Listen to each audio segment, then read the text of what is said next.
안녕하십니까 여러분. 사회복지 정책론 공부하러 이 자리에 오셨죠?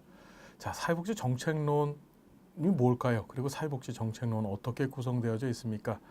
우리 사회복사 1급 국가고시에서 사회복지 정책론은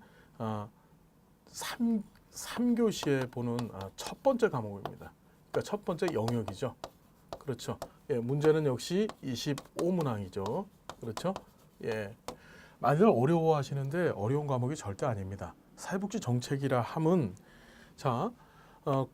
국가, 반드시 국가가 주체가 됩니다. 여기서 국가라 함은 보통 중앙정부와 지방정부를 의미하죠. 국가가 국민으로부터 부여받은 그 공권, 그 권력을 가지고서 자신들이 가지고 있는 사회복지적 가치가 있죠. 예, 사회복지와 관련된 여러 가지 가치가 있습니다.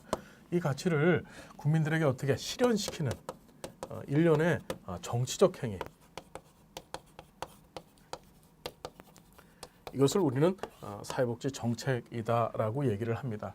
다시 한번 사회복지 정책하면 뭡니까? 국가가, 중앙정부 또는 지방정부가 본인들이 가지고 있는 사회복지 관련된 가치를 국민으로부터 부여받은 국가 공권력을 통해 국민들을 대상으로 해서 실현시키는 일종의 정치적 행위를 의미합니다. 우리는 사회복지 정책론을 통해서 많은 것들을 공부할 건데요. 일단 정책론은 어떻게 구성이 되어 있는지 한번 말씀드려 볼게요. 자, 첫 번째로 우리 정책론에서 뭘 배우느냐 하면 정책 일반. 자, 정책이 뭘까? 사회복지 정책이 뭐지?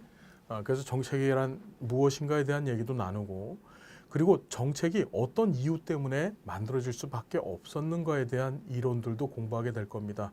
그리고 정책 관련된 역사에 관한 얘기들 공부해 볼 거예요. 주로 영국과 그리고 미국, 그리고 우리나라, 그리고 독일, 이 네 나라에 걸쳐서 우리가 공부를 해 볼 거고요. 그리고 두 번째로 무엇을 공부하느냐? 사회복지 정책의 형성 과정에 대해서도 공부할 겁니다. 사회복지 정책은 어떤 프로세스에 의해서 만들어지는가, 그래서 사회 문제가 발생하고 그 사회 문제가 이슈화가 되고 이슈화된 것이 의제화가 되고 의제화해서 사회적 정책 대안을 발견하게 되고 대안 내서 정책 결정을 하고 결정된 것을 놓고 집행하고 집행된 걸 놓고 평가하는 이런 일련의 과정을 과정별로 우리가 한번 이야기를 나눠볼 것입니다. 그리고 세 번째로는 우리가 진행하고 있는 이 사회복지 정책을 가지고 어떻게 분석해 봅니다. 이 분석의 방법은 길버트하고 스펙이라고 하는 학자가 얘기했던 산물 분석에 근거해서 재정, 그리고 할당, 그리고 전달 체계, 그리고 마지막으로 급여라고 하는 네 가지 조건을 가지고 정책 분석을 해보게 될 겁니다. 마지막 네 번째가 실제 우리 사회, 우리나라에서 추구하고 있는 사회복지 정책들을 공부할 것인데 그것을 우리가 사회보장론이라고 얘기하죠. 그래서 사회보장 방법으로서 공공부조화 그리고 사회보험이라고 하는 두 가지 큰 틀을 놓고서 공부하는 시간을 갖게 될 것입니다. 사회복지 정책론이 이렇게 네 가지로 구성되어 있다는 거 여러분 머릿속에 담아주시고 큰 틀을 잡고, 즉 숲을 보고 그리고 숲 안에 있는 나무를 하나하나씩 밟아가면서 공부할 텐데요. 제 강의에 집중해 주시고 제가 가자는 대로만 쫓아가 주십시오. 반드시 좋은 결과 있을 겁니다.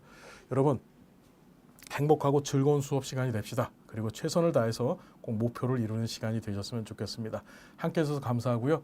우리가 본격적인 수업 시간에 여러분 만나 뵙겠습니다. 감사드립니다.